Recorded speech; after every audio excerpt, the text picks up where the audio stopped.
I told him it got kind of expensive for me. I made a long-distance phone call. It cost me about $5. Talking to my mom and reminiscing, but it was worth it. So, and she said she wanted to read this. That's why I told him he couldn't have it. Okay. Since I lived on a farm until 1963, my childhood memories are of the farm and country living. More than half of my life, I lived approximately 75 miles northeast of here. When I was growing up, Dad farmed 375 acres, in addition to raising at various times cattle, hogs, chickens, sheep, goats, and horses, which he used in his early farming days. My earliest recollections begin at about age 3, and that's when I remember Dad sold his team of workhorses. One day about that time, I climbed to the top of the ladder on our 40-foot windmill. I was too scared to come back down, but I knew what would happen if someone had to come and get me down. So I managed to come down by myself. Consequently, I'm still not too fond of ladders.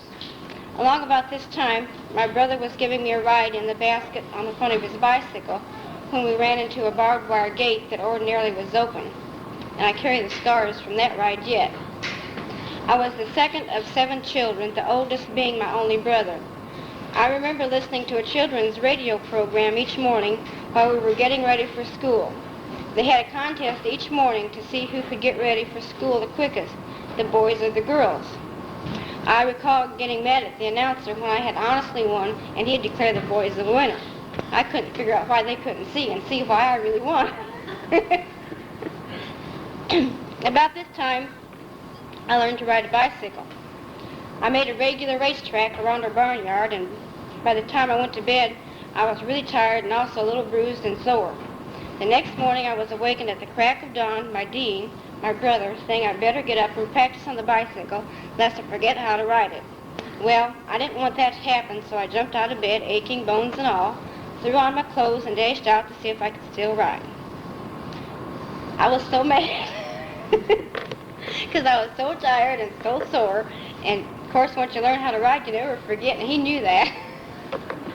Anyhow, Dean and I had a few words for getting me up so early.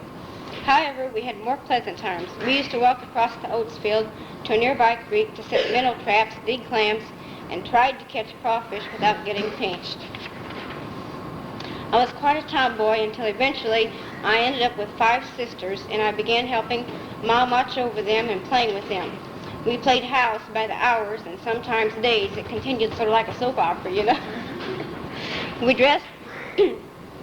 We all had dolls and all this, but we dressed our cats and dogs in doll clothes and put them in our doll buggies in our beds.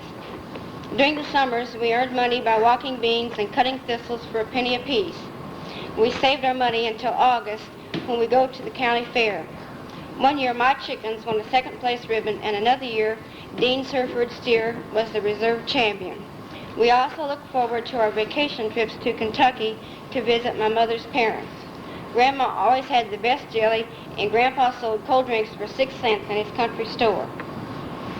After school, each of us had our assigned chores, which included gathering eggs. At peak production, we would get about 3,000 eggs a day. It was during one of these times that Dean and I were helping each other gather eggs. He climbed up on some bales of straw where there was a nest of eggs and began tossing them down to me to put in the basket.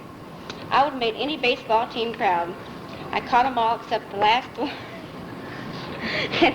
And then, if I'd have been playing a ball, the runner would have stole the base because it landed flat right in the middle of my chest. As farm girls, we learned the fine art of horse trading.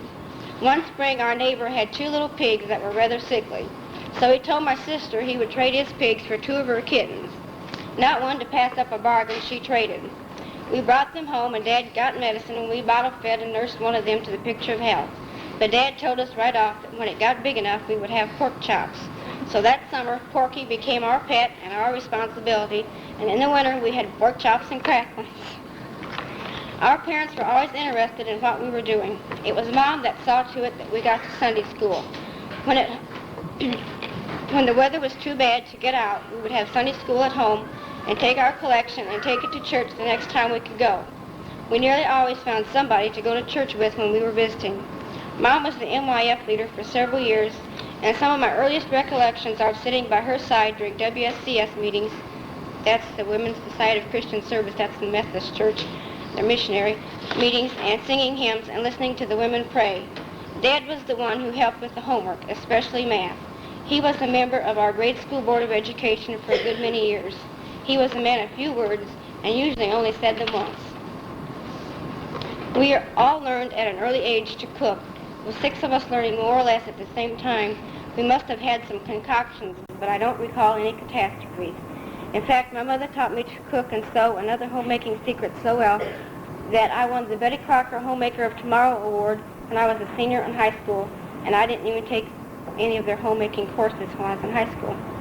My high school years were filled with the usual ball games, plays, band, and so forth. I remember one night it was too cold to play our instruments for a football game halftime show, so we had to stay after school and tape the program, but we still had to march. So we went home and borrowed long johns to wear under our uniforms to keep from freezing to death. I graduated from high school in 1963 with a B average for the 4 years. My youth was marred by tragedy twice within a 2-year period. My grandmother Cashmere died in 1954. She made the best molasses cookies, and I don't ever remember going to see her without having some. I'm still looking for that recipe, but I'll probably never find it because she always cooked by patients and dabs. My brother and cousin were killed in a motorcycle car accident in June of 1956. There was a double funeral, and I haven't seen so many flowers in one place since. It was a hard time for all of us to adjust, but we did. Since about 1968, you here at Elmridge have been a part of my life. Some have known me since about 1966.